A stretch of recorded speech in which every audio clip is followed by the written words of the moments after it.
March 4. புனித Kashmir. Poland நாட்டிலுள்ள கிராக்கோ நகரில் அரசர் 4ஆம் காஷ்மீர் அரசி எலிசபெத் இவர்களுக்கு கிபி 1458ஆம் ஆண்டு பிறந்தார். காஷ்மீர் மரியன்னையின் பக்தியில் சிறந்து விளங்கிய காஷ்மீர் இறை ஞானத்திலும் கல்வியிலும் சிறந்து விளங்கினார். மக்களிடம் அன்பு கொண்டு அனைவருக்கும் ஆதரவாக விளங்கிய இவரை ஹங்கேரி மக்கள் தங்களது அரசராக ஏற்றுக்கொள்ள ஹங்கேரி நாட்டின் அரசராக சிறப்பாக ஆட்சி புரிந்தார்.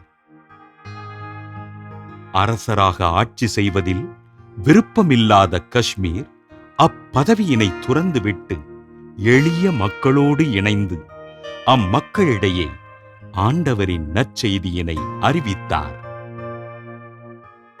இரவு பகல் பாராது ஆண்டவரின் திருமுன் பல மணி நேரம் மண்டியிட்டு ஜெபம் செய்த காஷ்மீர் தன் அரண்மனையில் வெறுமையான தரையினில் படுத்துறங்கினார்.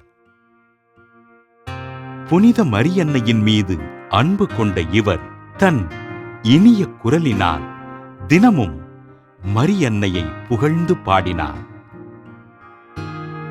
அரச பதவியில் நாட்டமின்றி எளிமையாக வாழ்ந்து ஆன்மீகத்தில் திளைத்திருந்த காஷ்மீர் காச நோயினால் உடல் நலிவுற்று கிபி 1484ஆம் ஆண்டு மார்ச் 4ஆம் நாள் விண்ணகம் அடைந்தார். காஷ்மீரின் கல்லறையில் வேண்டுபவர்களுக்கு அற்புதங்கள் நிகழ்ந்ததால் சுமார் 122 ஆண்டுகளுக்குப் பிறகு இவரது கல்லறை திறந்து பார்க்கப்பட்ட போது காஷ்மீரின் திருவுடல் அழியாமல் அப்படியே இருந்திருக்கிறது.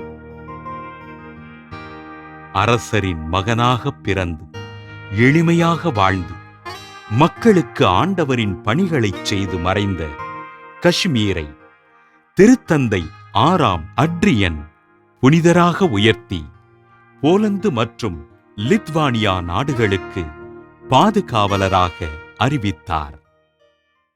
புனித காஷ்மீர் திருவிழாவினை கொண்டாடுகின்ற நாம் உலக நாடுகளுக்கிடையே ஒற்றுமை வளரவும் உலக மக்கள் சமாதானத்தோடு வாழவும் செபிப்போம்.